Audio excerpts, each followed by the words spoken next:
The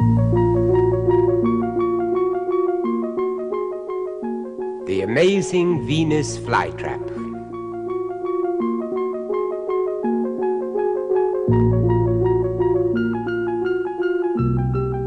Curiously, it lives in ground too deficient in nutrients, such as nitrogen, for proper growth. So it supplements this meager diet with the bodies of victims it traps and squeezes to death. Each plant has about half a dozen leaves. Each leaf, hinged down the middle, is a trap which can be used several times. The two sides of the trap resemble two slices of juicy, raw meat, irresistible to certain insects. Unaware of the danger, this fly is like a man walking in a minefield.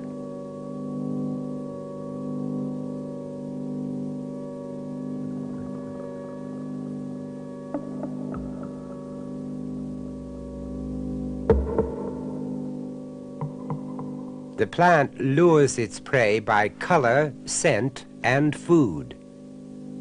Glands round the lip of the leaf exude a sweet-tasting nectar, which, in addition to the scent and color of the leaf, persuades an insect to try a taste of honey.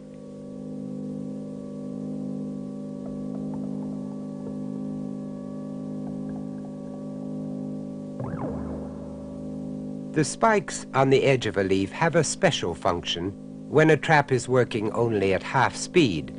This happens during cold weather or if the plant is in poor condition. Although a fly has quick reactions, it seldom escapes. The spikes act as prison bars long before the trap has completely closed. The closing of a trap is in no way a muscular action. In fact, nobody knows what it is, but we can see what makes it close. When a trap is set, the sides of a leaf are open in a V and face upwards. On the surface, like the spikes of a mine, are 6 hairs, 3 on each side. These are triggers that spring the trap.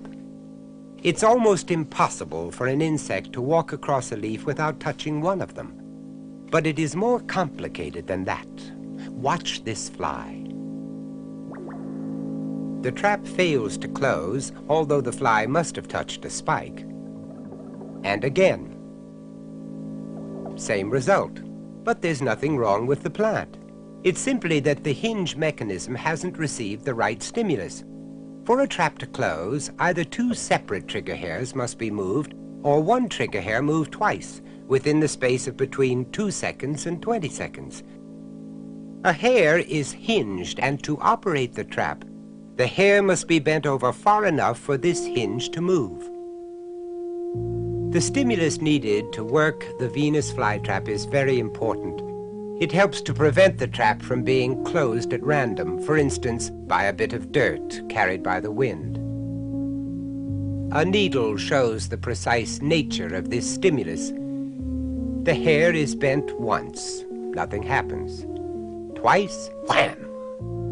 It's interesting to see how tightly the trap can grip. The needle needs to be pulled out. Another fly. It touches one trigger hair and stops beside another. If it moves now, it must be caught.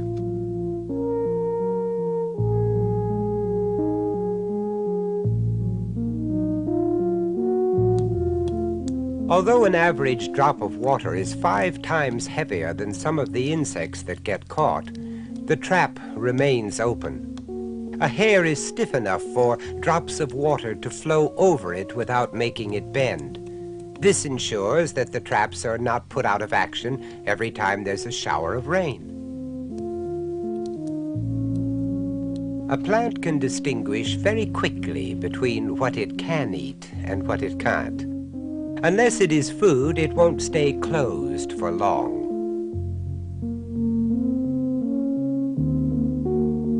A pebble is seized because the trigger mechanism has been correctly stimulated.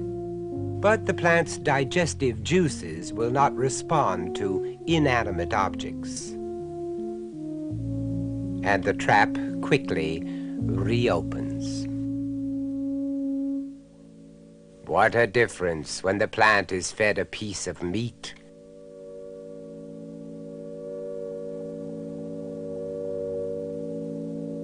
In fast action, the trap plates press tightly together and digestive juices are secreted onto the meat. They can be seen at the bottom of the leaf. The result is most dramatic. Indeed, it is something that had never been seen before until modern techniques of scientific observation were employed. A good meal of meat and flies, and there is a sudden and amazing burst of growth.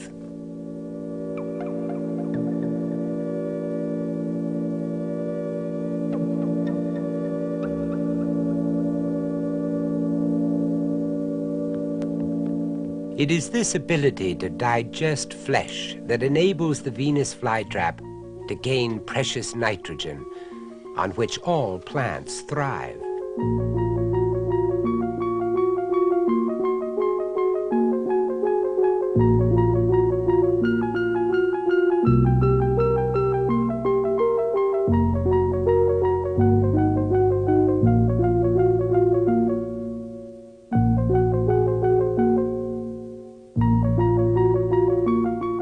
It needs to trap.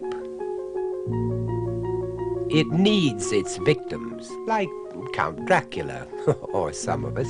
It needs its drop of blood, or hamburger steak.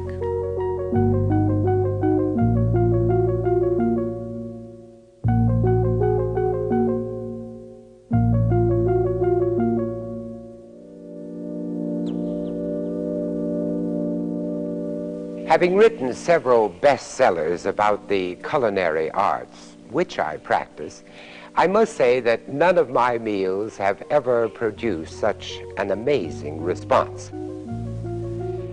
But let us continue, shall we? The main course is yet to come. I don't know what you're thinking, but do you know what I'm thinking?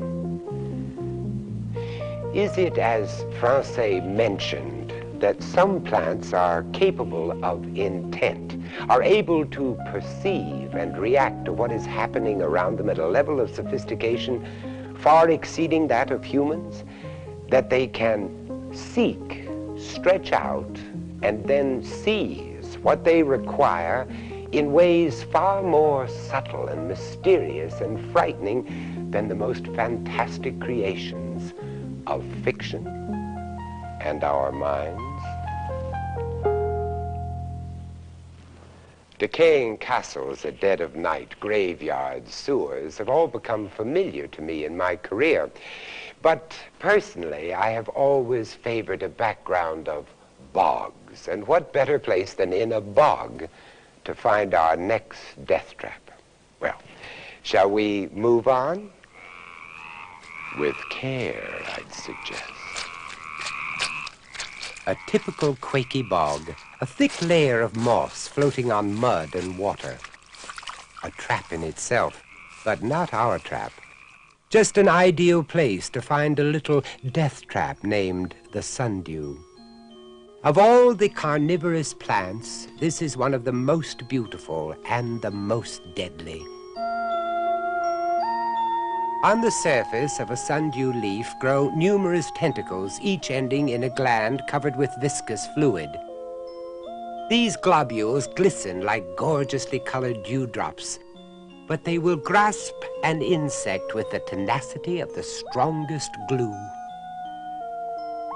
Two ants find their way into a long-leafed sundew. Ant number 1, attracted by the sundew's color and the scent of its sugar-sweet droplets, is making a hearty meal.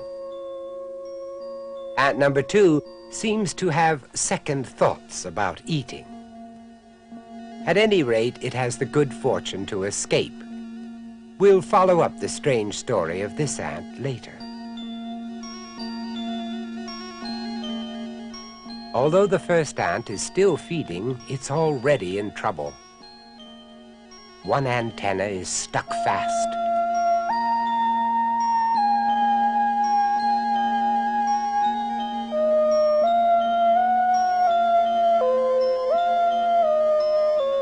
Now the ant has discovered its danger and makes violent efforts to free itself.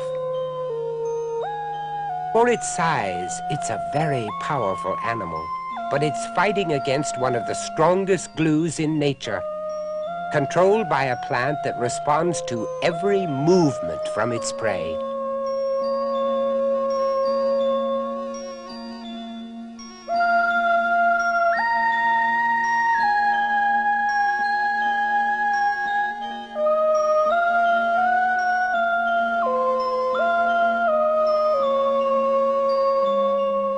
Caught by the legs, the ant is slowly being enveloped.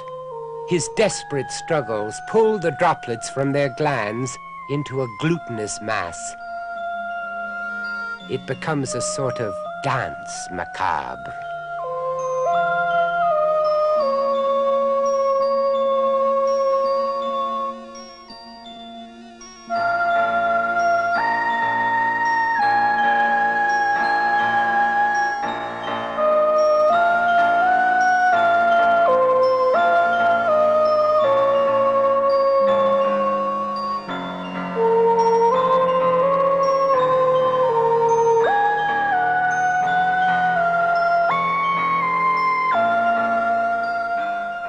The ant twitches in its death throes.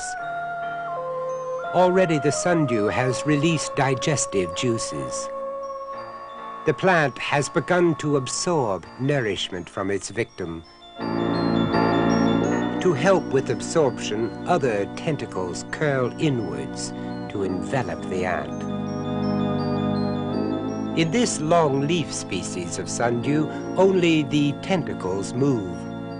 But here we see a roundleaf sundew closing on a mosquito. Here the leaf itself curls round in its embrace of death. If an insect should escape, as this fly does, the leaf reopens very quickly. Like the Venus flytrap, the sundew wastes no time clutching an empty stomach. There is plenty of food about.